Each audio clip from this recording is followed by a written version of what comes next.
vibe and tribe, man. Y'all know the vibes, man. We in here, man. Hit that like button. Y'all know what we're getting into, man. Y'all know the vibes, man.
Tribe, we about to get into it, man. Got a beautiful bill for y'all this morning. Going it. Y'all know the vibes. We out here, man. Beautiful North Carolina, man. We cannot complain. How can we complain? We've been blessed with so much, man. We here, man. We vibing, man. As y'all see the topic tonight, man. Today, actually. You feel me? The Rufus Buck gang. Who was these individuals, man?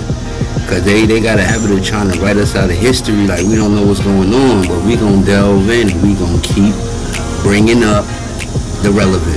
You feel me? Because we done touched many areas of this earth, bro. You feel me? We done left our blueprint and our track record, our track mark everywhere. You feel me? So we going to get in the mix of that, man. And we gonna build it up, man. We going to get the vibes in here, get them right. You feel me? Drop them like, drop where y'all at, where y'all from. We outside with it today, man. As you can see, man. We outside, man. You hear me? So we get into it, man. It's gonna be a good show. Y'all know the vibes, man. You in here with Kyngnetjer, man. The urban Indian, you hear me? Hood Indian, you heard? We doing this shit, tribe shit, you heard?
Okay, OG Green Machine, I hear you. Okay, so you done stepped through here. You done stepped through here. It's a beautiful place, man. I love it. Honestly, I can't say anything bad about it, man. It's a beautiful place, man. And our roots is all through here.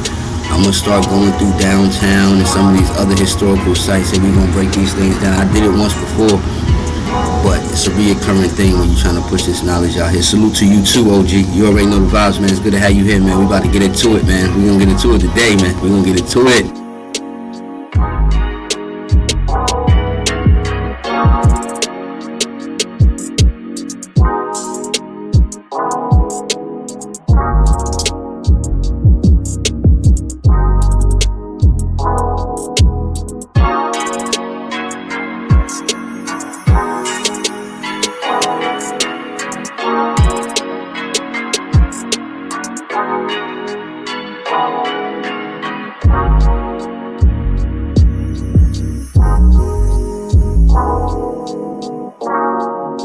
Yeah, Somerville is nice, bro. I've heard of Somerville. I've never been. what I've heard of, I've actually pulled it up online just to see. Cause we be looking for places to move. We just don't want to move from out the South, but we be everywhere. So South Carolina, Bennettsville is nice. Sumter's nice. North Carolina itself, man, is nice. And if they wouldn't have split it up, it'd have been a big state. You feel me? But yeah, it's a beautiful place, though, man. It's a beautiful place, bro. Yo, salute to the tribe.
that like button all the way in, man. Y'all know the vibes, man. Y'all know what time it is, man. We in here, y'all, with the Hood Indian, man. Let's do this, man. We getting into it. Cowboys and Indians. Real history. We gonna do it, man. Y'all know the vibes with it, man. Let's do it.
Peace, peace, peace, peace, peace to the tribes, man. Let's go ahead and get to it, man. We gon' get in the mix, man. Y'all already see today's topic, man. Y'all see the vibes, man. We gon' get into this, man, because, you know, a lot of our history when it's told by other individuals, you understand? Not like us, because I done seen movies in old school Western. My pops used to deal with those. You feel me? So I used to see those. And I see a lot of these Europeans playing a lot of, you feel me, the brothers that was really on their cowboy shit. You feel me? A lot of people don't know is a lot of Indians as well, bro, was with the cowboy movement, bro. That movie that just came out, bro, The Harder They Fall, is a depiction of that. That's what that was all about. Cherokee Bill, Rufus Buck, Dunn, the shorty, like, bro, it's a bunch of shit. We gonna get all into that, bro. We gonna get all into that. Cause this right here is gonna be the first part. This gonna be part one because this shit goes so deep, right? That it don't make no sense, bro. Like, this shit goes so deep. You understand? So we gonna definitely get into that, man. I got some footage I wanna share with y'all from a good brother of mine that be doing this thing. Right, sorry about the noise out here, the background noise of cars and stuff. We outside with it. Really outside with it. You dig what I'm saying? Like, niggas be like, oh, yo, niggas don't even be outside, bro. My dead homies. They don't even be going outside. I'm be like, how? Anyway, though, that's neither here nor there, bro. You feel me? We gonna get into this, man. Cause this gets deep, my boy. Understand me when I tell you this. Hold on, let me stop real quick. 80% of their. Let me run it back. Definitely run it. Hold up, this ain't even the right. This some other shit. Hold on, let me get the right shit, bro. Y'all bad, y'all. We gonna get to it though. Y'all know we gonna get to it. Y'all know how we do. Boom. This the one right here. On Dead Homies. On Dead Homies. Hey yo, y'all make sure too, cause this brother goes deep. Before we get into it, man, y'all make sure y'all subscribe, man. One Mic History, man. Get up in there. I don't know why I ain't subscribed on here. That's crazy. Let me do it right now. Okay, I've been following this. I don't know how. I guess it should pop up in my recommendations. I guess that's how that should go. But anyway, though, we gonna get to it, though, man. But yeah, Cowboys and the Indians, man. We gonna really see that. How you thinking that the Cowboys was fighting against the Indians? Some of them, the sellout ones, yeah. Because you gotta understand, there was a lot of sell-up tribes, bro. The Sioux tribes, it's a bunch of them. Cherokees, is this selling out shit, this backdooring shit, been going on. This ain't nothing new. That's what I don't understand about people, bro. This ain't nothing new that you see right now, bro. You feel what I'm saying? So we gotta understand the situations that we in, man. What we got, what we got going on, because we don't. You feel me? The moment that we can understand it, then we'll know what moves we gotta make. But without further ado, man, We're gonna get into this video, man, and I want y'all to listen, pay attention to the names, because all of these characters that they bring up, we gonna have builds on them, bro. And I'm gonna show you how this revolutionary movement, this revolutionary act, been going on since the beginning of encounterment with these Europeans, bro. You feel me? So without further ado, man, like I said, man, y'all travel with me, I'm traveling with you. Y'all appreciate y'all coming out, showing your love and your support, man, and we gonna get into it, man. We lit. Y'all in here, y'all travel with me, I'm traveling with you. You already know the vibes, my trap shit. Welcome to One Black History. I'm your host, Country Boy, and today's episode is about the Netflix movie, The Harder They Fall. The movie assembles a cast of black actors to play legendary Western figures from across time to tell a fictional story about two rival groups, the Nate Love Gang and the Rufus Buck Gang. And if this is the type of content that you enjoy, please hit the subscribe button. Also, you can find more content like this at One Mic. Make sure y'all subscribe to and One if you Mic. like to support the channel, you can do so in my Patreon page in the description below. Without further ado, let's get started. In real life, the Nat Love Gang and the Rufus Buck Gang most likely never crossed paths because Nat Love had already settled down and began working as a Pullman porter in 1890, and the Rufus Buck Gang wasn't even created until 1895. The film does offer a rare representation of black cowboys and frontiersmen and lawmen, erased from Hollywood's depiction of the Old West. The reality is at least 1 in 4 cowboys was black, and that black cowboys were some of the first cowboys on the cattle trails using skills that they had learned from handling cows as slaves. While The Harder They Fall tells a fictional story that departs from actual historical events, the characters were very real. And today we're going to talk about the historical people behind the characters in The Harder They Fall. And in particular, we're going to talk about Rufus Buck, played by Idris Elba. Idris Elba's Rufus Buck character in the movie follows a very similar path to the actual Rufus Buck. Buck in the movie was a lifelong criminal hardened by systematic racism, and he believed that through Rufus was a bad motherfucker, boy. I ain't gonna hold you. You talking about stepping? Gang was stepping. Dead homies. We gonna take further depths into each and every character. I'm just giving you an overall of what we about to get into, because I'm getting sick of this white boy cowboy shit. I'm not saying that the white boys wasn't cowboys. You feel me? But every time we bring it up, y'all try to snatch that credit from us, like, oh nah, y'all wasn't. Bro, we set the mode in the precedent for damn near everything. You feel what I'm saying? So we gonna get into it, man. Without further ado, man. I ain't gonna draw it off too much. You already know. You travel with me, I'm traveling with you, man. Tribe shit. and criminal enterprise, he could build a legitimate business structure that could better his community and was willing to take ruthless means to get to that end. See, not much is known about the early life of Rufus Buck before he turned 18 and formed the Rufus Buck Gang. What little we do know is that he was born to a black mother and a Creek father, and the Rufus Buck Gang was an interracial gang of African Americans and Creek Native Americans. This included Sam Sampson, Muhammad Jalai, and Listen, you hear that? Creek Indians and African Americans, they was banging together, riding together. What's happening? What's up? Y'all got the same op? Oh, we about to ride on them then. Y'all looking like me anyway. What's happening? And they rolled out, bro. That's why I say, bro, today, bro, we're fighting the same fight, but we don't have the same discipline. We don't have the same discipline. We don't have the same courage. We're scared. Niggas not gonna get up here and tell the truth, bro. We're scared. We're terrified to bust a move. And I understand. I get it. I understand all the propaganda and the murdering of the leaders, and all of this has a psychological effect on the people, bro. We see individuals that not only relate to you, but look like you, act like you, move like you, and then you see them done dirty. This has a psychological effect on that race. I hate to say race because I really don't believe in it. I know this is a construct.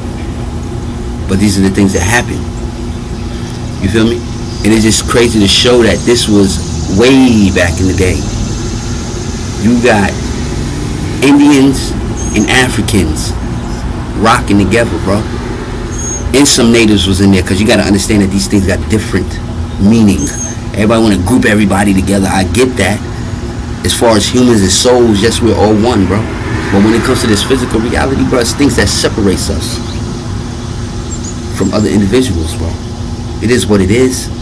I don't make the rules to the game. I learn the rules to the game and I just play it. That's it. You feel me? But the reason for me showing you this is just to show you, just to give you the courage, bro. The power, the understanding of who you are, bro. You can tell your own story, gang. You can go and search for the relevant information of your own story, bro. Then we get so mad when we say, oh, y'all, there's always white actors and, white depictions in all of their movies and their arts and stuff. What do you expect them to do? What do you expect them to do? This is they shit, bro. They know that they got a generation that's walking behind them. The best way to lead that generation, to encourage that generation, is you make those things in the very image of them. Why you think that Jesus is white, Superman is white, all of their heroes is white? Because these things have a major psychological effect on the mental of individuals, bro. They know this. They know this. They learn how the psychic works of individuals and they try to use it against us. This is what we gotta stop falling for. Because we already know enough, bro. So why we keep falling for the same old trick? Understand me? You feel me? You didn't call white men boys at a certain time. We still warn outsiders not to call us boys. Exactly, bro. It's a disrespectful thing. It's because you gotta understand why that boy concept came up. Because what is a boy? A boy is a child, bro. A boy is somebody that's grown up trying to find himself. That's we was all little boys once. You feel me? But we're grown men too. We done elevated to a different level. You feel me? In the rightful way that you treat men, is you treat them with respect. I ain't no boy sitting in front of you. You understand me? I'm a grown man. You understand me? I understand people got boy tendencies. They act like boys. I get that. But for you to approach and treat every individual like that, it's gonna dead you. Cause I'm not going for none of it. I'm not going. The biggest sin that you can do is to allow somebody to get away with doing something that you know was wrong, bro. I'm not going for nothing, bro. This ain't to talk tough and none of that shit. I'm just not. This is not the time when you can go for everything. I'm not going for nothing. Nothing. I'm not praying. I'm not instigating. I'm not bullying. That's not my swag. It's not how I'm a reactionist. I react. Feel me? I play defense. But I'm letting motherfuckers know I'm not going for nothing, bro. Dead homies. It's not going down like that. That's on Indian. I'm not going for nothing, bro. You feel me? This is why this shit is so important to me, bro. You feel me? Because unlike y'all niggas, y'all will go for whatever. I'm not going for shit, nigga. And I'm still gonna scream this Indian shit. I don't give a fuck how nobody feel about nothing. Because this ain't about proving it to the next man, bro. What makes a man, bro, a man in this reality, bro, in this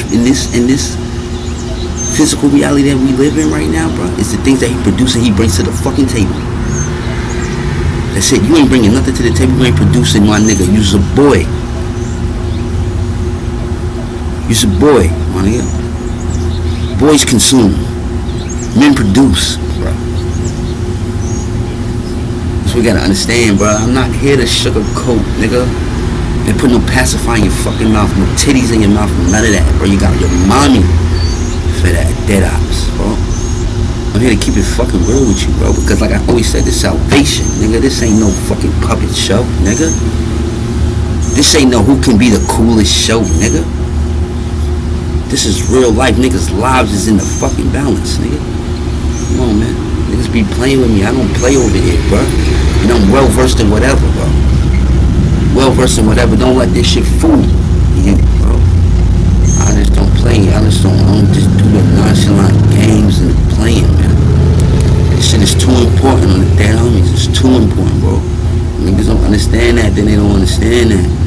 It is what it is. But let's get back to this shit, man. The Rufus Buck gang, man. The Cowboys and the Indians and the Africans was banging together. Cowboy shit, nigga. Cowboy shit, bro. You see these niggas, man. Look at these niggas, man. Look at these niggas, man. Come on, bro. Y'all know the vibes out here with this shit, man. Stop being scared out here, nigga. You scared, stay home, nigga. You scared, stay home, do the paperwork or something. I mean, that's it. That's it. Simple as that, homie. On the dead homies. But you already know the vibes, man. Y'all in here with me. I'm chopping with you. You chopping with me on that. You already know. And the brothers Lewis and Lucky Davis. All of them had been arrested for minor offenses and served time in the Fort Smith jail in Arkansas before joining forces. All the members of the gang wanted to be known as famous outlaws in the Wild West. Buck allegedly boasted that his outfit would make a record that would sweep all other gangs in the territory into insignificance. So the gang started to build up a small cache of weapons while staying in Okmulgee, Oklahoma. And after killing a U.S. Marshal by the name of John Garrett, one of the few black marshals in the Indian Territory, in July 30th, 1895, the gang started holding up stores and ranches around Fort Smith area and began preying on white settlers. In one incident in particular, an elderly salesman named Callahan, who the gang had just robbed, was offered a chance to escape if he could outrun the gang. When the old man was successful in outrunning the gang brutally murdered his assistant out of frustration. Much later, the gang killed a man named Gus Chambers when he attempted to stop them from stealing horses. A few days later, they robbed a stockman who was a man that raised livestock just so they could take his clothes and his boots. They also started firing at him as he ran away butt naked. 2 days later, they raped a woman named Rosalita Hanson and forced her husband to watch. This all came to a head outside of Muskogee, Oklahoma. Niggas been putting in work. Niggas been stepping since day one on some different shit. You know, I know the bros was wild back then, bro. I know they was running the law, like running law enforcement crazy, different shit. It hit different. When the combined forces of the U.S. Deputy Marshals and the Creek Lightfoot Police began to close in on the gang. An ensuing gun battle between the marshals and the gang lasted almost a day before the gang finally surrendered. The Creek Police wanted to hold the gang in Indian Territory for trial, but eventually the U.S. Marshals prevailed. The gang was taken back to Fort Smith in Arkansas to face Judge Isaac Parker. When they were brought before the court later that year, they were convicted on rape and murder. Sentenced to death. We're going to go in on that judge too. However, There's a story the behind him, verdict was so we can go appealed in on that and the nigga too. execution was delayed. In the end, though, the appeals failed and the judge re-sentenced them to death. Rufus Buck and the 4 members of his gang were executed on July 1st, 1896. The vicious robbery and murder spree only lasted a full 2 weeks. While the apparent random violence terrified the local white settlers, the violence wasn't actually that random. In 1895, there were more whites in the Indian Territory than actual Native Americans, and the Dawes Act in 1887 allowed the federal government to strip tribes of their land rights in Indian Territory so that that land could be used for white settlements. Rufus Buck dreamed the gang's murder spree would trigger a Native American uprising that would expel the illegal white majority and reclaim Indian Territory for the Native people. One of the major characters in Holiday Fall is Nat Love, played by Jonathan Majors. Majors' Nat Love engages to seek revenge on the man that killed his parents and branded him as a child. The real Nat Love was an American cowboy, and his exploits made him one of the most famous heroes in the Old West. Nat Love was born enslaved in 1854 on a plantation in Davidson County, Tennessee. His father was Samson Love, a slave foreman on a plantation, and his mother was unknown, but she was the manager of the kitchen. Despite laws that outlawed black slaves from learning to read, Love learned to read and write as a child with the help of his father. When slavery ended, Love's parents stayed on the plantation as sharecroppers to attempt to raise tobacco and corn. When Nat Love's father passed, Nat took on a second job at the local farm to help make ends meet. During this time, he was noted as having a gift for breaking horses, and he won a few horse raffles and sold them back to the owner. He used the money to leave town at only 16 and head out west. This is where Love ends up in Dodge City, Kansas, where he's hired on with a crew of cowboys that already included several African Americans on the Duval Ranch. Love co-workers gave him the nickname Red River Dick, and he quickly adapted to the life of a cowboy, showing excellent skills as a ranch hand and practiced so often with a revolver that he became very comfortable around a gun. He quickly earned a reputation as one of the best all-around cowboys in the Duval outfit, and he soon became a buyer and a chief brand reader. In this capacity, he was sent to Mexico on several occasions, and this allowed him to become very fluent in Spanish. After a few years at the Duval outfit, Love moved to Arizona in 1872, where he went on to work for the Gallagher Ranch. He traveled all over the Western Trails. Hey yo, Jaguar Cloud, peace and love to you, family. How you, Chief? How everything going with you today? Hope everything is good, man. Yeah, we in here, man, talking about these cowboys, these Indians, man. You know what I'm saying? Just showing how we definitely had a hand in this shit. You know what I mean? Like, they be trying to make it seem like, yo, we ain't got shit going on, but we do, you feel me? We're gonna get back to this, yo. Salute to you, though, Jaguar. How you? Good to see you, fool. You already know the vibes, man.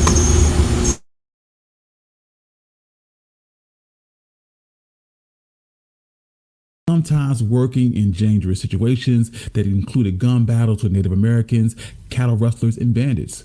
During his years as an Arizona cowboy, Nate claimed that he met a few very famous people from the Old West, including Pat Garrett and Billy the Kid. In the spring of 1876, Gallagher Cowboys were sent to herd 3,000 steers to Deadwood, South Dakota. When the crew arrived on July 3rd, the locals were busy preparing for the July 4th celebration. One of the many events was a cowboy contest with a $200 first prize. Contestants competed in rope bridling, saddling, and shooting, and Nat Love won every single competition. He walked away with a $200 prize and a new nickname of Deadwood Dick. In one incident in 1877, Love states that he was even captured by Pima Indians while rounding up stray cattle at the Gila River in Arizona.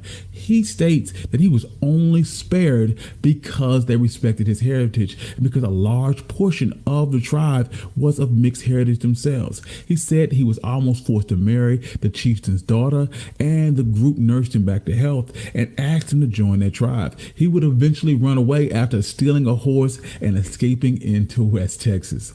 Nat Love continued to work as a cowboy in the Southwest for another 15 years before he began to settle down and got married in 1889. In 1890, Love said that he saw the march of progress with the coming railroads to the west, and the railroads would soon make cowboys' jobs obsolete. So he took a job in Denver, Colorado as a Pullman porter on the Denver-Rio Grande Railroad. As such, the route took him west of Denver, and his family moved several times from Wyoming to Utah to Nevada before finally settling down in Southern California. In 1907, Nat Love published his autobiography, The Life and Adventures of Nat Love, better known in cattle country as Deadwood Dick. He states that everything in that book actually happened, but it was almost impossible for us to verify. Nat Love's last job was as a courier for the General Securities Company in Los Angeles, California, and he died in 1921 at the age of 67. Stagecoach Mary is played by Zazie Beetz, and her Stagecoach Mary is Nat Love's romantic interest, and she owns a saloon and is a burlesque dancer. The real life Stagecoach Mary was much older and at least 6 foot and 200 plus pounds. She was the first African American female star-right mail carrier in the United States. Mary Fields was born in 1832. Fields was born into slavery, and like many enslaved people, the exact date of her birth is unknown, and even her birthplace is in question. There is very little known about her early life and what she did in the years immediately following the Civil War and her emancipation, because enslaved people were treated like property and their numbers were recorded, but their names weren't. So after she was freed, she went up the Mississippi River working on riverboats and acting as a servant and a laundress. In the 1870s, she became a housekeeper at the Ursuline Convent in Toledo, Ohio, where she formed a close relationship with Mother Amadeus. Fields was, like I said, 6 feet tall and more than 200 pounds, so she was capable of doing what was regarded as men's work as well as the standard housekeeping chores such as maintenance, repairs, laundry, gardening, growing vegetables, tending chickens, repairing buildings, and she eventually became the forewoman. In 1884, Mother Amadeus was sent to Montana Territory to establish a school for Native American girls at the St. Peter's Mission. Later, when Mother Amadeus was stricken with pneumonia, Fields hurried to Montana to nurse her back to health. When Mother Amadeus recovered, Fields stayed at the St. Peter's Mission, and despite her devotion to the nuns, she drank heavily in saloons with men and had a reputation of a quick temper, and apparently the nuns complained about her difficult nature. In any case, the bishop at the Montana diocese ordered the convent to dismiss Fields. Kicked out of the convent in 1895, she got a contract from the post office to become a Star Route mail carrier. Not an actual employee of the United States Postal Service, because they didn't hire or employ mail carriers for Star Routes. A Star Route was a term used for a connection between the United States Postal Service and the contracting mail delivery services. Star Route contracts were given to the lowest qualifying bid, and once a contract wasn't awarded, the contractor could either drive the route themselves, sublet the route, or hire an experienced driver. Some individuals obtained multiple Star Route contracts and conducted operations as a business.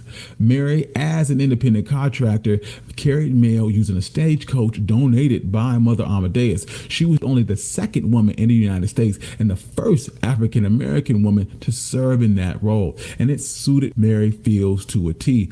And as a Star Route, her job was to protect the mail and her routes from thieves and bandits and deliver the mail at all costs. Her dedication and reliability in this difficult, often dangerous task earned her the nickname Stagecoach Mary. She worked for the Postal Service for 8 years, over 2 4-year contracts, from 1895 to 1899 and from 1899 to 1903.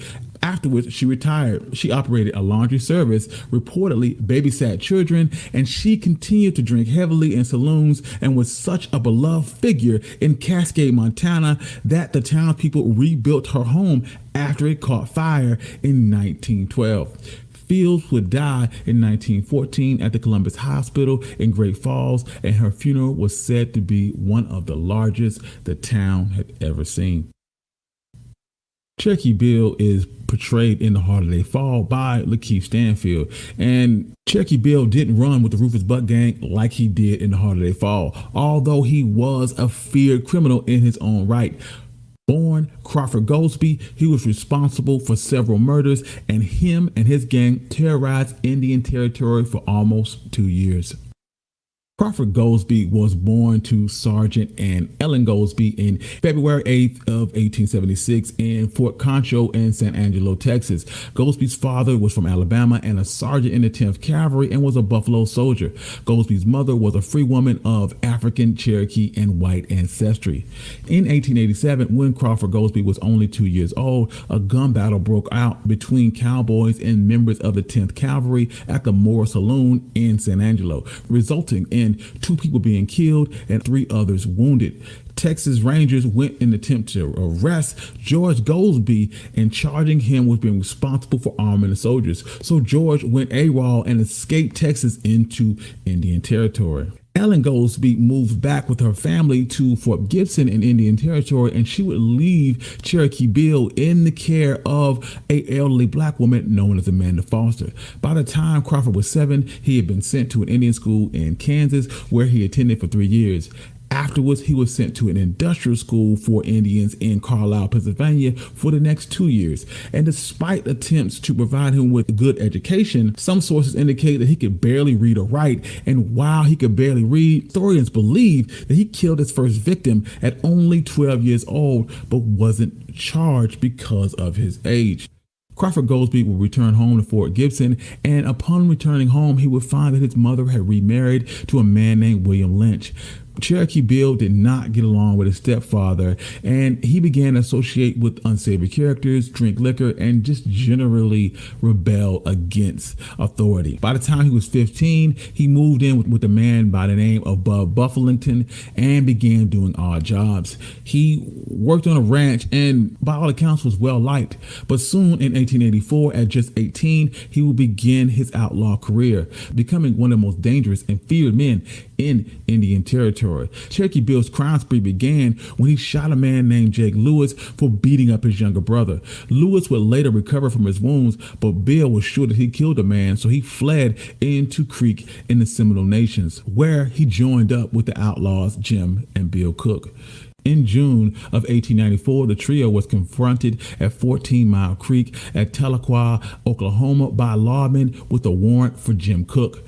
A shootout occurred and Cherokee Bill shot and killed Socorro Houston, and Jim Cook was badly wounded. The two men took him back to Fort Gibson, where they were forced to leave him. He was then arrested, and in the meantime, Cherokee Bill rode to his sister's home. Her name was Ma Brown, hiding from the law when her husband, George Brown, who was a vicious drunk, began to beat Maud with a whip for not responding to his requests quickly enough. So Bill walked up behind the man and shot him in the back of the head. Everybody was drinking back then, boy. Goddamn. And Cherokee Bill rounded up men for a new gang comprised mostly of black men with native blood and began to terrorize Oklahoma. Starting out small, they first accused of horse theft and advanced to robbing banks, storage, and stagecoaches, and the outlaws would shoot anyone that even thought of getting in their way. In one incident, Bill, along with several other members of the gang, rode into Tahlequah, Oklahoma, while robbing the Sheffield and Son General Store. Hey, while I remember too, I'm gonna tell you another good cowboy movie too. But I think Brad Pitt played this nigga or some shit like that. But 310 to Yuma. I don't know if y'all ever seen that shit. Watch that shit. That's a good ass movie, yo. I ain't gonna hold you. Like that shit good as hell. But you gotta go back and see who the characters were, bro. You'll be surprised. You'll be like, damn, what the fuck? But bruh did his thing, all that. You feel me? I ain't gonna hold you. But like, nigga. That 310 to Yuma, that shit is crazy, bro. It's lit. It's lit. So y'all check that out too. I know I can't play it up here. I get copy strike. You feel me? If I could, I'd throw that bitch on here. Yeah, that 310 to Yuma is lit, yo. Okay. Store, and innocent passersby by the name of Ernest Melton heard the commotion and stuck his head inside the store just to see what was going on. His curiosity would get him killed because Bill would take his rifle and shoot the man right in the head, killing him instantly.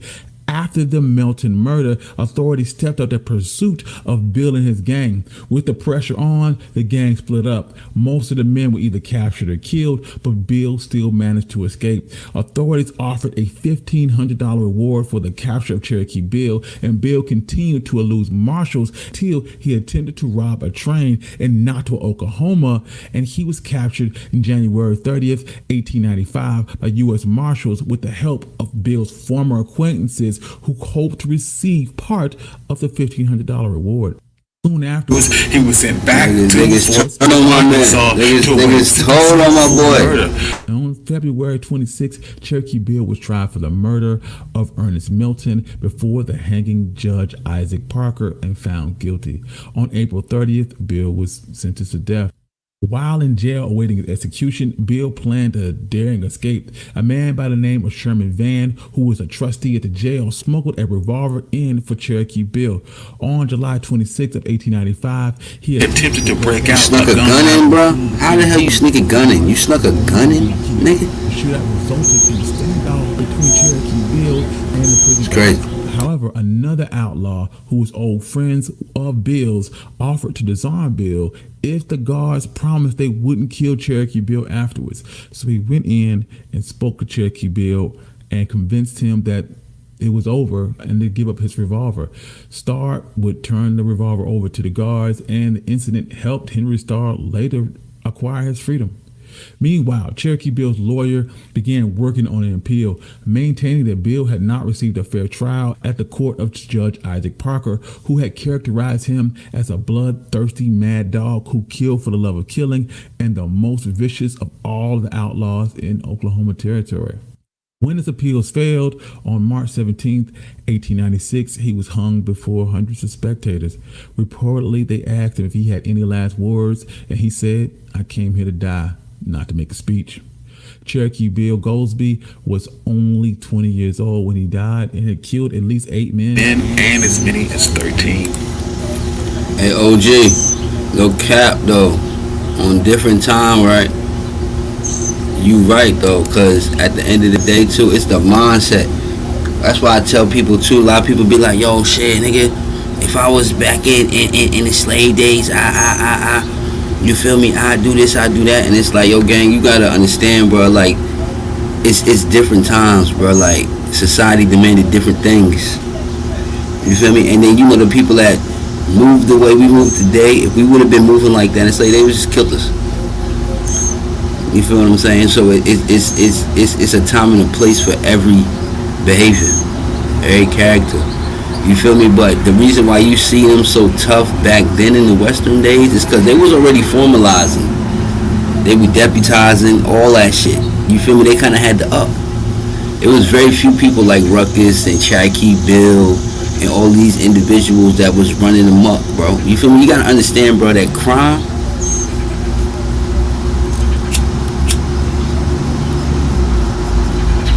or what is considered crime, bro, is a very low percentage, bro. They propagate it like it's 98% of shit that's going on. It's not. It's not even above 6%. It's like 3% of criminals that run around here doing the shit that stands out, bro. You look these things up, this is not cap.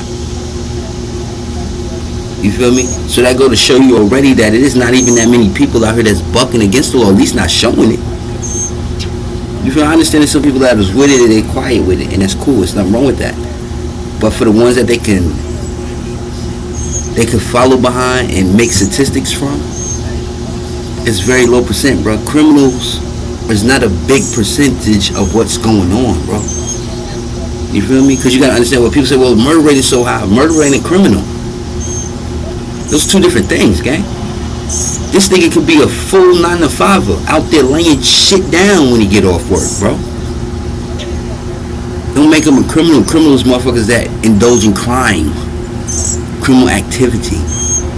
You feel me? Killing a person just happens to be a criminal act, depending on how you did it for real. Because sometimes it's not even. You feel me? So you gotta understand, it's what society demands from the mindset. You feel me? Yeah, I would have probably bucked back in them days too. I'm gonna keep it really right here on. I probably wouldn't last long either. We got rid of me. They were my mindset back then. He gotta go. He gotta go. Ain't no talking to him, no sitting him down. Kill him. Educational purpose. You feel me?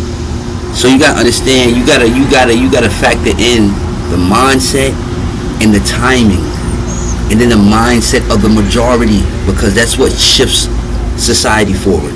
Not just the one individual. It's the collective that matters when we're involved in this, bro. You understand me? Because it's the collective of what they believe in and what they conceive that pushes society forward. This is the reason why you hear people say that what you do, what one individual does affects me. People say, oh, that shit, what you do, what you eat don't make me shit. This is far from the fucking truth, nigga. Everything that an individual does, bro, has an effect on you, whether it's today or 50 fucking years later, nigga. It will come back full circus, because this is how it works, bro. This is how it works. Everything is a circle. Everything comes back full circle. This is how the universe is, bro. There's no escape. There is no exit. It's all wrapped up in this one colossal, massive ball. That's what people gotta understand. We don't, because we get up here and parrot, listen to everybody else's other shit. Niggas can't think for themselves, bro. You gotta ask yourself why it's like this, bro. And that's just in short. Let me see what King was saying. My bad. Meanwhile, as an Indian, the only men I think 3 times before trying my own brothers. They ain't nothing to play with. Yeah, me too. I'm the same way. I don't play with my fam like that, bro. I'm my big bros anyway. You feel me? Cause they not going for nothing. You feel me? So it's like I understand that, but everybody else will get whatever they got. However you want to approach it, however you want to do this. You feel me? However y'all want to do this, we can do this. Like. I don't want it to be like that, but sometimes it gotta be like that, bro. Ain't no pushover shit going on over here, man. It's not going down like that over here, not in this trap. Yeah, young chiefs, most of our people are not criminal minded. Only a few dudes like that in my family. Mostly is a stereotype. Yeah, a lot of people now got brothers and sisters that never been in jail, never been stopped by the police, never no altercations, no nothing. You know, they couldn't begin to partake in a criminal act. You feel me? We all going to jail. You understand me? So, you know, it is what it is. I appreciate the conversations with y'all too, man. Building with y'all, y'all know what it is, man. It's tribe shit here, man. For real, I'm different homies. Like we just in here trying to get better. You doing what we do. You feel me? And I appreciate y'all coming out and showing y'all love, bro. You know what I mean? Make sure y'all hit that link and subscribe to the new channel, man. Aboriginal TV Vlogs, man. We lit, we in here. So let me get back to this though, man, because we got a little ways to go. So let's get it. R.J. Seiler plays the cocky Jim Beckworth in The Harder They Fall, and Jim believes himself to be the quickest draw in the West. The real Beckworth was actually a mountaineer and explorer that went on fur trapping expeditions across the Rocky Mountains. James Pearson Beckworth was born in either 1798 or 1800. The exact date of his birth is in dispute, and a lot of this uncertainty comes from the fact that Beckworth was known for exaggerating and rewriting his own history.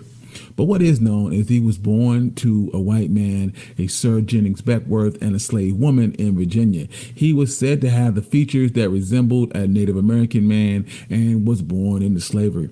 His father took him to Louisiana Territory in 1810 and eventually to St. Louis, where he enfranchised him, and afterwards he was regarded as a free Negro.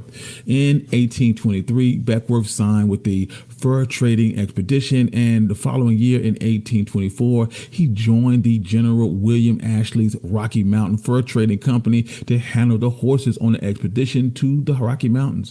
While west, Beckworth was known as a prominent trapper and a mountain man. Beckworth began to forge a close relationship with the Crow Indians, and the Crow Indians were long known to be friendly to trappers. They apparently welcomed Beckworth into the society, and sometime around 1826 to 1828, he completely abandoned American society and joined So the you Crow see people. now where that concept trapping come from. Come on, man. You gotta pick up on this shit, man. You gotta really be keen. You gotta really be. Listen, man. This is why I say this, man, because I'm not playing. I'm dead ass when I say this. Like, it's only that, bro. Like, it's only this. If you can't see it from an esoteric view, like what we here for, everything is hidden in symbolism. You can't read symbolism. I mean, you ain't worth. Your worth ain't nothing. That don't mean that. What I'm saying is that the esoteric see what's going on. That's why it's only gonna be a select few that rock over here, bro. Ain't gonna be a big old crowd of lost individuals looking to please the streamer. Oh, let me dick ride the streamer. We don't do that over here, bro. We got pride in self, pride in who we are. We Indian. It's what it is. We move like that. So we don't act like that. You feel me? Because we gotta lead, bro. You feel me? So it is what it is. Let's get back to this. You already know. Y'all in here chatting with me, I'm chatting with you, bro. A series of Native women learning the Crow language, their customs, and eventually settled down for almost 6 years. According to his own testimony, Beckworth greatly impressed the Indians with his strength and skill. He even participated in raids of neighboring nations and occasional white parties. In 1833, he would return to white settlements and would abandon his native wives. Historians suggest that his stay with the Crow Nation was planned by the Rocky Mountain Fur Company to advance the company's trade with the tribe. So when the fur company didn't renew his contract, Beckworth simply left. In 1837, he returned to St. Louis and joined the Missouri Volunteer Force to scout for General Zachary Taylor. He would see action in the Seminole War in Florida, and in 1840, he left the Army and began spending the next decade wandering around the Old West. In 1840, he became an independent trader. Together with other partners, they built a trading post in Colorado.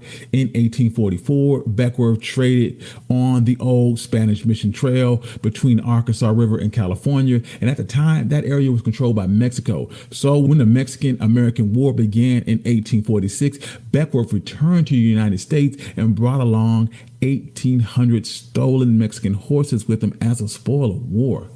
During the war, he would serve as a courier for the United States Army, and by the start of the gold rush in 1848, Beckworth went to California and opened a store in Sonoma. He would then sell. How the hell you had that many prisoners, though, bro? The fuck? In 1850, Beckworth was credited as discovering the Beckworth Pass, which is a low elevation pass through the Sierra Nevada mountains that helped travelers make their way to California. In 1851, he would improve on the Beckworth Pass using a Native American path through the mountains. The new Beckworth Path would cut almost 150 miles off the trip and spare travelers steep elevation grades and dangerous passes. In the 1850s, Beckworth would start a ranch, a trading post, and a hotel in the Sierra Valley. This was the beginning of the settlement of Beckworth, California. In the winter of 1854 to 1855, a traveling judge by the name of Thomas D. Bonner stayed at Beckworth's hotel, and during the night, Beckworth would tell him his life story, and Bonner would write it down and would go on to edit material the following year, and he offered the book to Harper and Brothers in New York. It was published in 1856 and was called The Life and Adventures of James P. Beckworth. According to the contract, Beckworth was entitled to half of the proceeds, but he stated he never received a dime from Bonner or the Harper and Brothers Company. In 1859, Beckworth settled in Denver, Colorado territory and started working as a storekeeper once again. In 1864, Beckworth was a guide and interpreter used in the campaign against the Cheyenne and the Apache. He worked for the Frontier Paramilitary Volunteer Militia, who was formed to remove native inhabitants from the Colorado Territory for white settlers. The Colorado Territory campaign resulted in the Sand Creek Massacre, in which the militia killed an estimated 70 to 163 friendly Cheyenne men, women, and children who were camped in an area suggested by them by the previous fort commander, and they were flying an American flag that showed their peaceful intentions. Outraged by Beckworth's association with the massacre, the Cheyenne banned all trading with Beckworth. Afterwards, he was well into his 60s, and Beckworth was said to return to trapping and abandon American society once again and return to his Crow tribe. It was not long after he passed away, and like his birth, the details around Beckworth's death are very unclear. Some accounts say that he died around 1866 or 1867 around his adopted people and was laid to rest in Crow fashion in a tree platform. Others indicate that he died in Denver in 1867, but a personal friend of Beckworth, a man by the name of William Byers, claimed that the Crow poisoned Beckworth, and the tribe said that they could no longer trust him because of his involvement in the Sand Creek Massacre, although he could produce no evidence to support this notion. Bill Pickett is played by Eddie Gatheke. The real Bill Pickett was not a sharpshooter like the movie character. The real Pickett was a cowboy, a Wild West performer, an actor, and perhaps the most famous black rodeo rider of the 20th century. Bill Pickett's actual birth year is unknown. Bill was the second of 13 children born to Thomas Jefferson Pickett, a former slave, and Mary Gilbert. Bill was of African, white, and Cherokee ancestry. His family lived in an area of Texas known as Jinks Branch Community, and the land was settled by a man named Miller, who opened up the land to other African Americans shortly after the Civil War. Bill attended the school up until the 5th grade and afterwards got a job on a ranch where he became a rider and a ranch hand.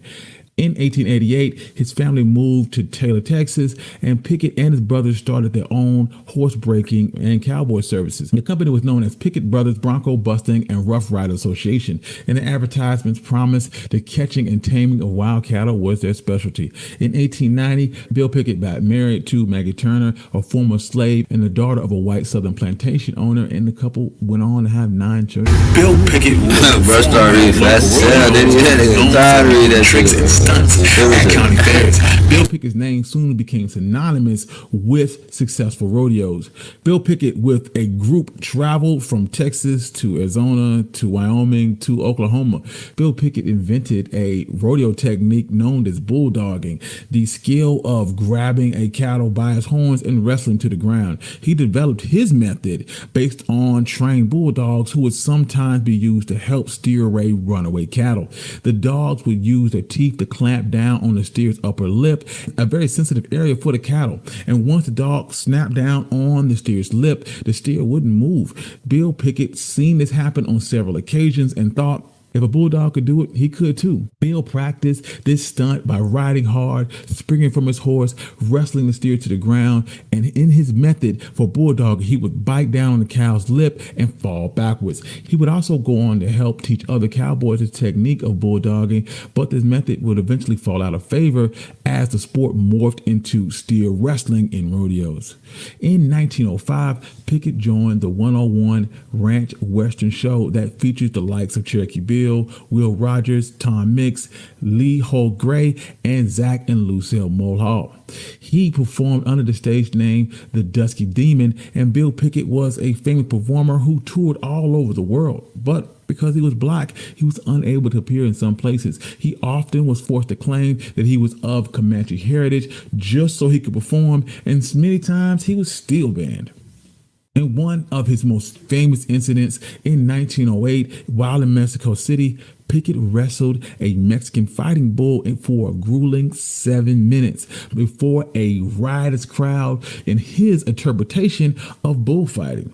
In the early 20th century, Pickett also was the first Hollywood black cowboy. He worked with the all-black production company, the Richard E. Norman Studios, starring in The Crimson Skull in 1921 and The Bulldogger in 1922. After World War I ended, Americans' fascination with Wild West shows faded, and the 101 Ranch Show closed in 1931. In 1932, Bill Pickett was kicked in the head by a bronco, and after a multi-day coma, he died from injuries sustained from his accident. He was buried near a 14-foot stone monument in Monument Hill in Clay County, Oklahoma. 39 years after his death in 1971, Bill Pickett was inducted into the National Rodeo Hall of Fame. He was the first African American to receive this honor, and in 1994, he was also honored by being selected to be featured on a postage stamp. Kathy Cuthie Williams is played by Danielle Deadweiler. Kathy Williams was an African-American woman who enlisted in the United States Army under the pseudonym William Kathy, and she was the first woman to enlist in the United States Army, although as a man. Kathy Williams was born to an enslaved mother and a free father in Independence, Missouri in 1844. Although her father was free, she was technically a slave. During her adolescence, Williams worked as a house slave for the Johnson Plantation on the outskirts of Jefferson City, Missouri. In 1861, Union forces occupied Jefferson City in the early stages of the Civil War. At the time, captured slaves were officially designated as Union contraband, and many were forced to serve in the military in support roles as a cook or a laundress or as a nurse. So Williams served as an Army cook and a washerwoman in the Union Army. And in this role, she accompanied the infantry all over the country and served under General Philip Sheridan, witnessed the Red River Campaign, the Battle of Pea Ridge, and traveled with the military to Iowa, Missouri, Louisiana, and Georgia. When the Civil War was over, Congress passed an act authorizing the establishment of the first all-black units in the military in 1866. Despite a prohibition on women serving in the military, Williams enlisted for a 3-year engagement in the United States Regular Army, passing herself off as a man under the false name of William Kathy. Williams was assigned to the 38th United States Infantry Regiment, assuming she passed a medical examination. This exam should have outed her as a woman, but at the time, the Army was not requiring full exams, so she was quickly found fit for duty. On February 13, 1867, Williams was sent to Jefferson Barracks, Missouri, and a few months later, the unit marched to Fort Riley, Kansas, and then on to Fort Harker, Kansas, and next to Fort Union, New Mexico, and lastly, in October, the regiment moved to Fort Cummings, New Mexico. They were stationed there for 8 months to protect miners from Apache attack.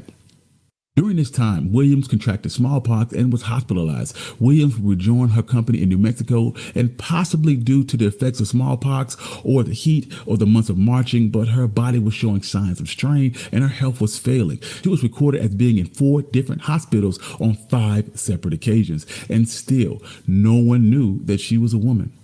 It wasn't until June 6 of 1868 when the company marched to Fort Bayard, New Mexico, and on July 13th, she was admitted into Fort Bayard Hospital, this time diagnosed with neuralgia, which is a catch-all term for acute intermittent nerve pain.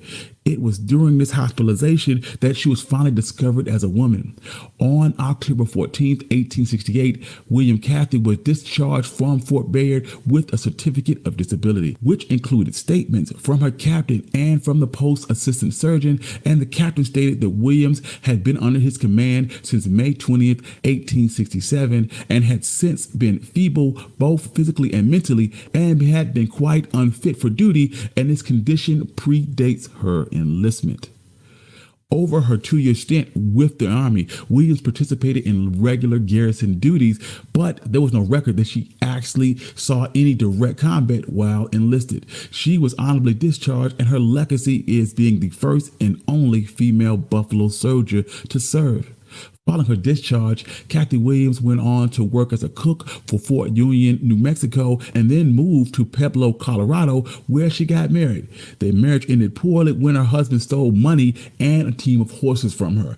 Williams had him arrested and then moved to Trinidad, Colorado, where she made a living as a laundress, as a part-time nurse, and may have owned a boarding house. It was around this time that her story first became public when a reporter from the St. Louis Daily Times heard a rumor of a female African American that had served in the Army and came to interview her.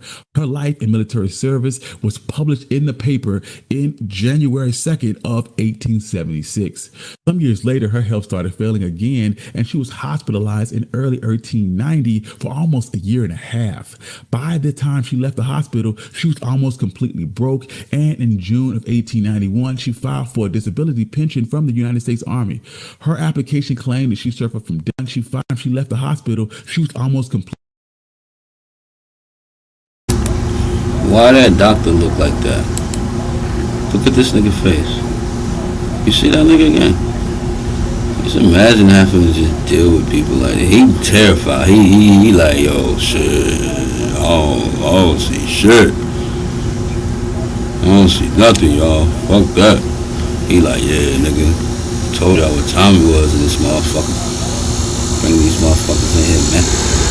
Feel me? She don't know what to do. She like, damn.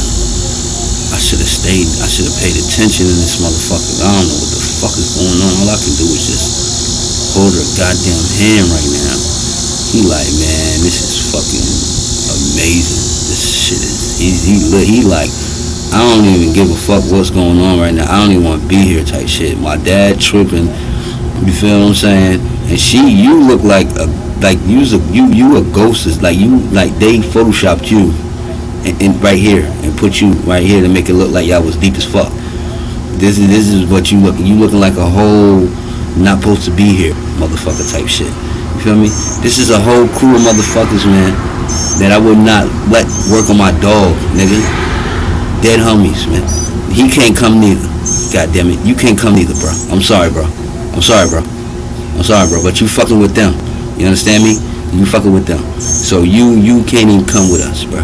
You feel? But I wouldn't even let y'all niggas, man, listen to me at all. The ghostly bitch and y'all niggas, man, would not know, bro. It's not never happened like that, nigga. Like I don't know what y'all got going on in here, man. You feel me? But I peeped this shit. I said, yo, what the fuck? I said, why niggas looking all weird and shit? Y'all don't look like no cruel doctors, man. Y'all don't. I ain't saying y'all ain't. Y'all probably is and shit. Feel me? Back in the day and shit, y'all weird. You feel me? But nah, man. I ain't gonna. I'm not even going for the shit. I mean, niggas is gonna go for it. I'm not going for none of it though. You feel me? But man, all right. Completely broke and in June of 1891, she filed for a disability pension from the United States Army. Her application claimed that she suffered from deafness, rheumatism, and neuralgia, and that she had contracted all while she was in the military. Although there was a precedent for granting pensions to female soldiers, Deborah Sampson and Molly Williams had disguised themselves as men in the Revolutionary War and had all been granted their pensions.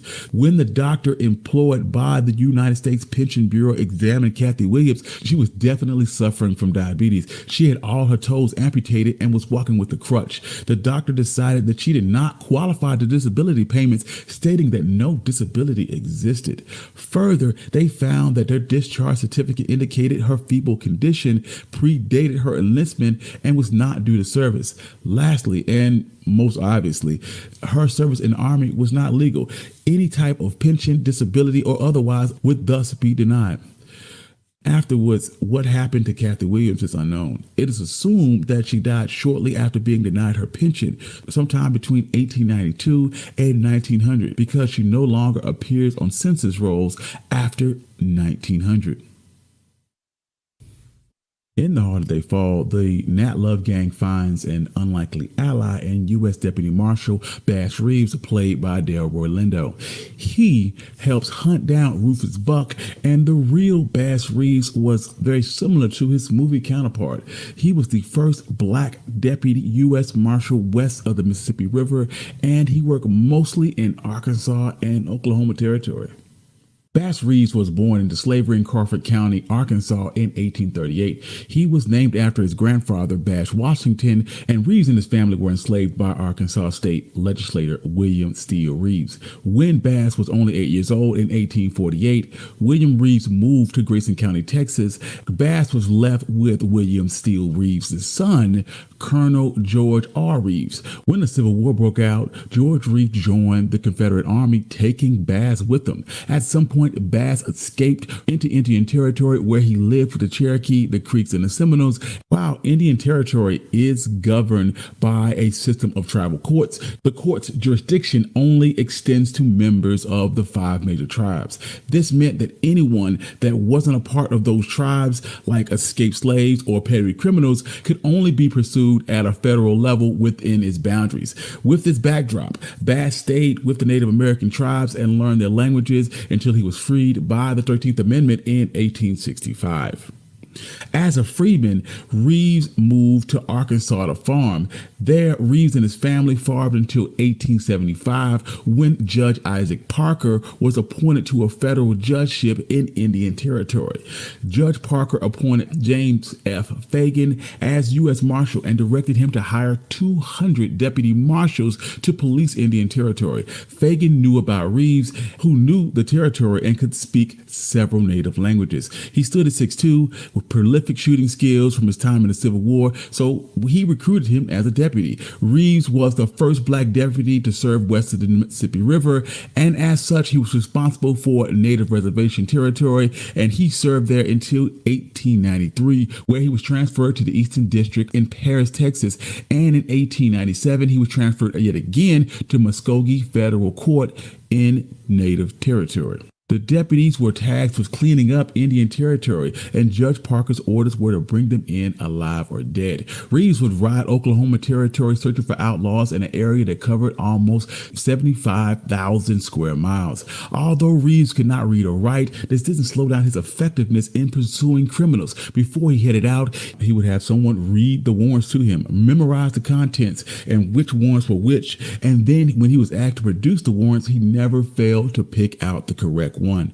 When he left Fort Smith with a pocket full of warrants, Reeves would return months later, herding a number of outlaws charged with crimes ranging from bootlegging to murder, and he was paid in fees and rewards, and he would make a handsome profit. He would then spend a little time with his family before returning to the range to do it all over again. Bass Reeves had to come up with creative ways to pursue criminals, sometimes disguising himself and creating new backstories in order to get close to his targets.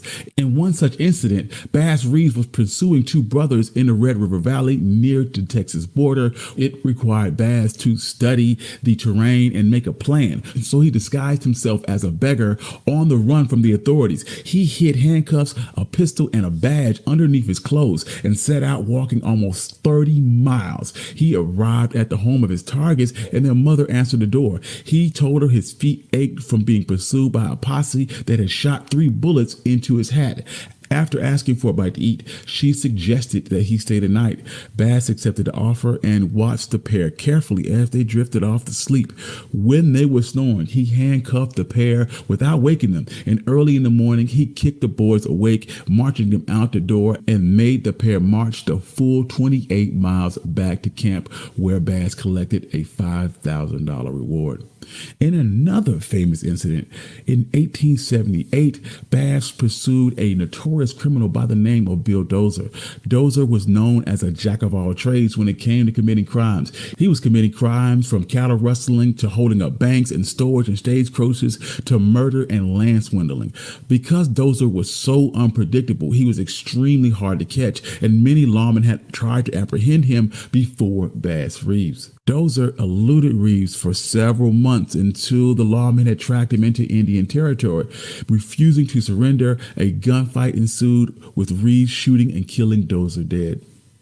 The legendary lawman was eventually removed from his position in 1907 when Oklahoma gained its statehood. As an African American, Bass was unable to continue his position as a deputy marshal under the state's new laws.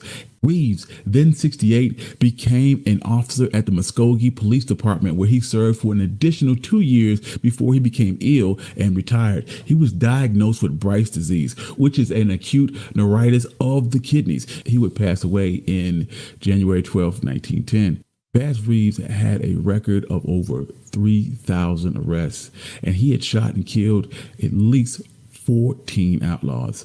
Although there's no concrete evidence that Bass Reeves inspired the creation of the fictional Lone Ranger, he is the closest real-world counterpart. Thank you. This is One Mike Black History. And if this is the type of content that you enjoy, please hit the subscribe button. And if you'd like to support the channel, you can do so. Make sure y'all subscribe to my man One Mike, bro. Nigga nice, bro. He got some history, some knowledge, bro. But yeah, I wanted to show y'all that, man, just so you can get an understanding, bro, of what it was and what it is we've done, what we're involved in. Now, these individual characters, this is why I'm telling you to pay attention to the names, even though I'll bring it up, stuff like that, when we get into it. But we're gonna do breakdowns of each and every individual, because all of them have backstories. You heard them hint at them, a couple of them. You know what I'm saying? But we gonna go deep into it. We gonna really see what, you feel me, Rufus was doing, what they gang was doing, what they stood for, why they was doing the things they was doing. You feel what I'm saying? Because he didn't really get into that. Like I told you, this is just a layover. Hey, Alan Hamilton, peace to you, fool. How you? Peace to you, original. But yeah, that was just to show, you know what I mean, a roadmap of where we about to go, because we about to go down that rabbit hole, because there's some interesting things, man. You feel me? And like I said, man, I believe that our history and regurgitating and showing it over and over again, being consistent with it, gives pride. You feel me? It gives understanding, bro. So it's like that's something that we need to do. We need to put this out there to the forefront, so much so to where you can't not see it. You can't not do anything with it. You gotta, you feel what I'm saying, rock with it. So that's the goal from what it is we're trying to do over here. You feel what I'm saying? So it is what it is. Yo, I appreciate y'all coming out, man, building with me like y'all do, man. Y'all in here with the hood Indian, man. It's Kyngnetjer, man. Y'all already know the vibes, man. Y'all know how we get down, man. Y'all know what's going on. So like I say, man, I appreciate y'all coming through every time, fucking with me, fucking with the channel, bringing y'all the graphics. We stepping it up in here, man. But Yeah, man, we've been involved in a lot, bro. You know what I'm saying? And we was Cowboys, Indians, and Cowboys rocking together. That's why I tell you that the stupid beef that we've created on the internet for the camera is dumb. For real. I'm not beefing with the African and all that unless he do something that violates, bro. And they not by you simply believing what you believe in and saying that you are that, then you are that, okay? I don't see the discrepancy. Like, and then just because I don't see it, I'm not gonna create it. You feel me? So I mean, I get the niggas violate, but man ain't even violating just because you are what you are. You are what you are, bro. Be it to the full. You feel me? Like I tell you, I'm Indian. I'm rocking like that. You feel me? Yeah, our story needs to definitely be told, bro. We need to tell it. We gotta take it out of the hands of individuals that can't really. I understand. A story is best told when the individual that's telling it can sympathize. You feel me? And I know these things from being a writer. I write books, all that. I got books that I've written. You feel me? So it's like we gotta understand the power in knowing our story and why it's important to know our story. You feel me? So, that's the goal. That's what I wish to do. I attempt to do. You know what I mean? So at the end of the day, man, we already know what time it is. We in here. We ain't going nowhere. You feel me? We ain't going nowhere. Yeah, I get it. And most Africans, well, yeah, Pan-Africans is most of these black American Africans over here. I get it. Like, with me, it depends on what you talking, man. Like, because I understand, like, this is why I look at it. What if we trying to make a major move as a community, as a unit? We got something going on, and the talent we need or the skill we need or the individual we need happens to be Pan-African. Do we exclude that individual solely because he's Pan-African, or do we induct him into what we got going on so we can further ourselves? This is what I'm saying, bro. As leaders, bro, those are the decisions that we would have to make. And me personally, I'm not throwing that away built off of the simple fact that you believe you Pan-African, bro. Okay, that's fine. But you also possess this skill or this talent that we need as well, bro. You know what I mean?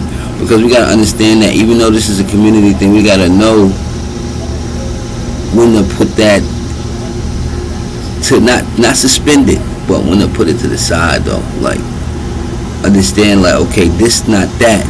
This is that, but this not that right now. And be able to move off of that. You know what I'm saying? So I get what you're saying though too, cause they ignorant too, no cap. I ain't gonna lie. I deal with them trolling and violating, disrespect. I get 100% what you saying.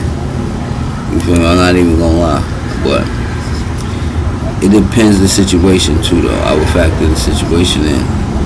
What we got going on. Me personally, I don't have to deal with you, and it doesn't hurt anything. You feel me? But on a more broad scale, on more of a community scale, what if that was a decision we had to make? Because I've heard people say that I ain't dealing with him because he's such and such, or and vice versa. They say the same thing about us. I'm not dealing with him. He think he a black American Indian. Fuck wrong with him. I'm not dealing with him. And I had people say that. You feel me? So it's like, it is what it is, because it's an individual issue right now at that moment.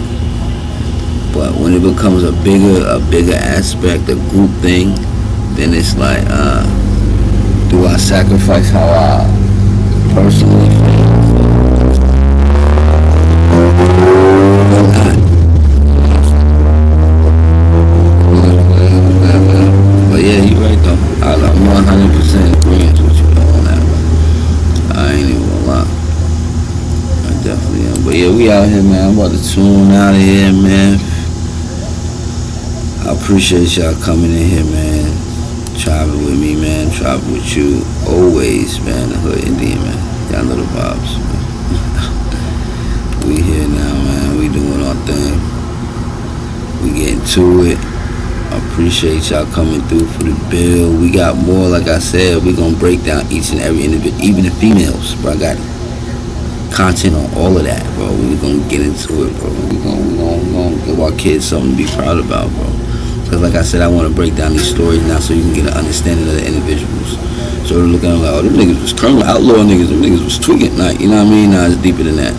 And I think once you get an understanding of that, you'll see like, oh, okay, you feel me? So we're gonna do that, man. But like I said, man, I appreciate y'all, man, coming in here, rocking with me, man.